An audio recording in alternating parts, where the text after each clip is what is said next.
Gita Shrikant Bhope, D Y. Patil Arts Commerce Science Junior College Pimpri Pune येथे. आजचा माझा विषय आहे पसायदान विश्व कल्याणाची प्रार्थना. पसायदान म्हटलं की पहिल्यांदा आपल्याला आठवण होते की संत श्रेष्ठ ज्ञानेश्वर माऊलींची. त्यांना आपण माऊली म्हणतो, आई म्हणतो आणि जगाच्या निरंतर कल्याणासाठी अतिशय निरागस मनाने, निस्वार्थीपणे, निर्मळ अंतःकरणाने परमेश्वराजवळ केलेली जी प्रार्थना आहे, परमेश्वराजवळ केलेली जी विनंती आहे, त्याला आपण पसायदान असं म्हणतो.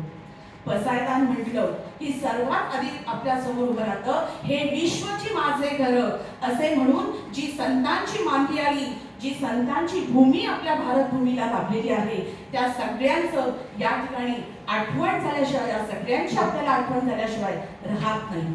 आणि या सगळ्यांमध्ये प्रकर्षाने जी आठवण होते ती संत श्रेष्ठ ज्ञानेश्वर माऊलींची. ज्ञानेश्वर माऊलींनी वयाच्या अवघ्या 14व्या वर्षी भावार्थ दीपिका हा ग्रंथ लिहिला.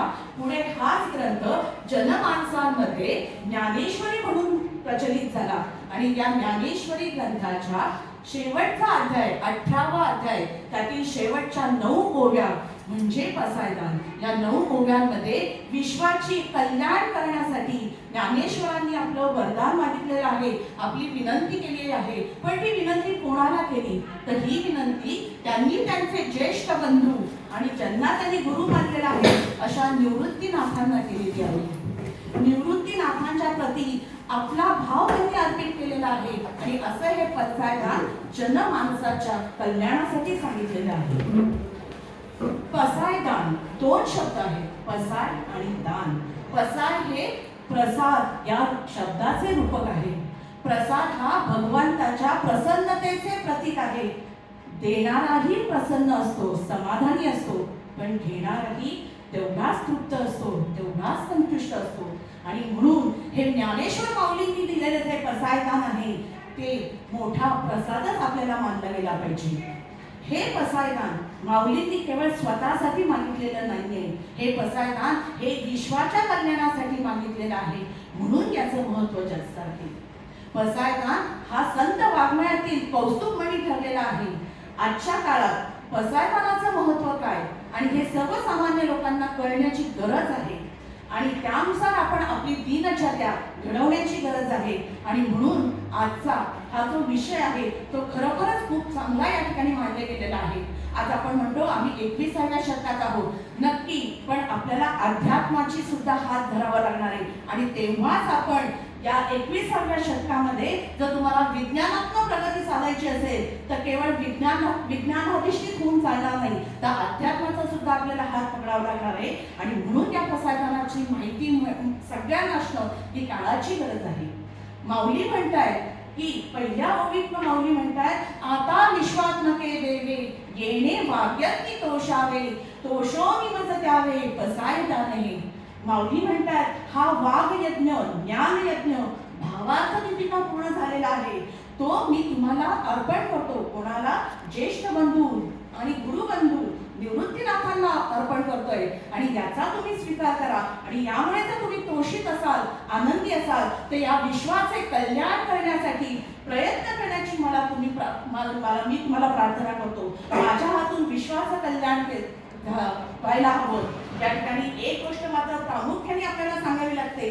ज्यावेळी ज्ञानेश्वरांनी भावार्थ दीपिका हा ग्रंथ लिहिला त्यावेळी त्यांचं वय अवघं 14 वर्षाचं होतं आणि त्या काळात आपल्या सगळ्यांना माहिती आहे की ज्ञानेश्वर माऊलींना खूप जाच झालेला आहे. तत्कालीन कर्मठ सनातनी लोकांकडनं भयंकर त्रासाला त्यांना सामोरं जावं लागलं आहे.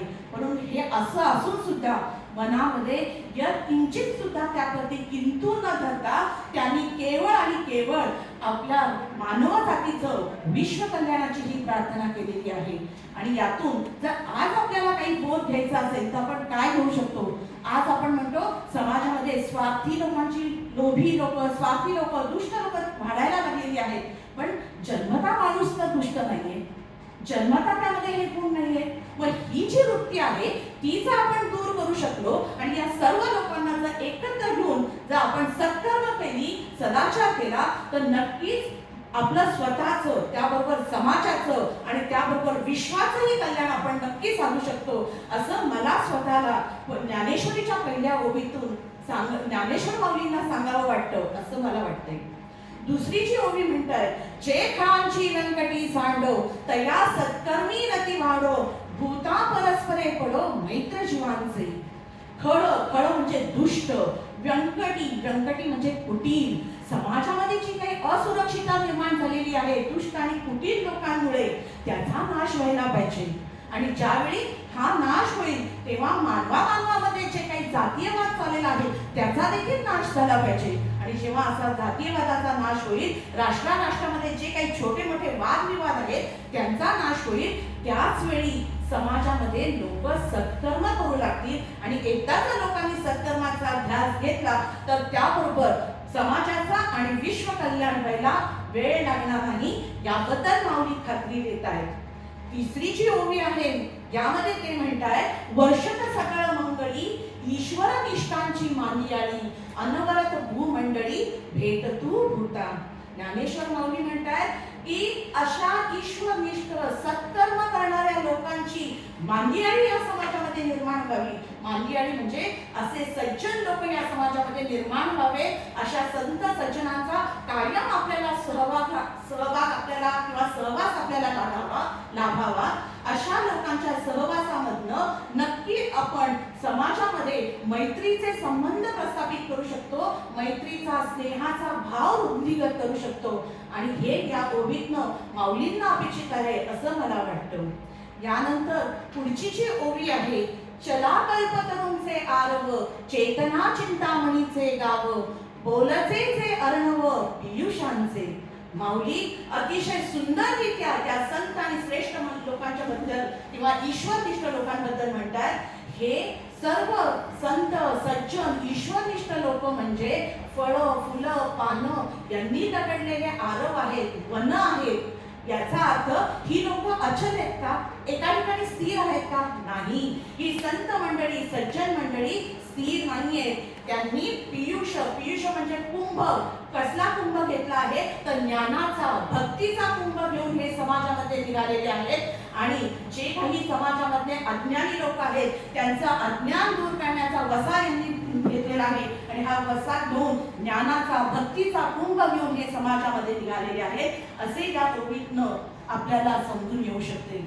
माऊली या संत श्रेष्ठ लोकांना खूप सुंदर अलंकारांनी अलंकृत करतायत. ते म्हणतात, चंद्रमेचे अलांछन मार्तंडचे कापहीन, ते सदा सर्वही सज्जन सोयरे होतू.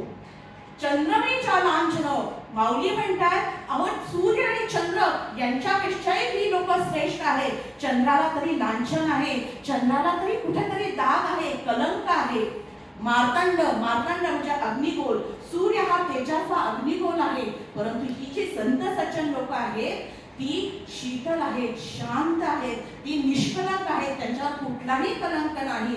त्यांच्याकडे तेजोवलय आहे, पण ते तेजोवलय कशाचं आहे तर ज्ञानाचं, भक्तीचं. ते सूर्यासारखं दाहक नाही, त्यांचं ज्ञानाचं ते जे शीतल आहे की जे समाजाच्या कल्याणासाठी या ठिकाणी आपल्याला उपयुक्त होत आहे, असं या ओवीतनं ज्ञानेश्वर माऊलींना अभिप्रेत आहे असं मला वाटतं. आणि ज्यावेळी आपण याच्यानुसार अनुसरण करू, आपलं वागणं करू, नक्की आणि नक्की यामधनं समाज कल्याण, मानव कल्याण, विश्व कल्याण आपण साधू शकतो असं या ठिकाणी मला वाटतं. नंतरची जी ओवी आहे त्यामध्ये, किंबहुना सर्व सुखी पूर्ण होऊन तिन्ही लोकी, भजीचो वाती पुरखी अखंडित तिन्ही लोक. पृथ्वी, स्वर्ग, पाताळ या लोकांना जर सुखी व्हायचं असेल तर परमेश्वराच्या जवळ जाण्याची गरज आहे, भक्तीच्या मार्गाची जवळ जाण्याची गरज आहे. आणि त्यावेळीच सर्व समाजातली लोक सुखी होतील असं या ओवीतनं सांगावंसं वाटतं. यानंतरची ओवी आहे, आणि ग्रंथोपजीविये विशेषी लोकी इवे, दृष्टादृष्ट विजये होवावेजी. समाजाला, ज्या माणसाच्या आयुष्याला जर आपल्याला सुखी व्हायचं असेल तर ग्रंथांसारखा दुसरा गुरु नाही. ग्रंथांचं आकलन करा, मनन करा, चिंतन करा, अध्ययन करा आणि त्याच वेळी मानवता ही सुखी होऊ शकते, समृद्ध होऊ शकते असं या ओवीतनं सांगावंसं वाटतं. आणि शेवटची 9वी ओवी आहे त्यामध्ये म्हणतात, येथ म्हणे श्री विश्वेश्वरावो हा होईल दान पसावो येणे वरे ज्ञान देवो सुखिया झाला सुखिया झाला सुखिया झाला. धन्यवाद.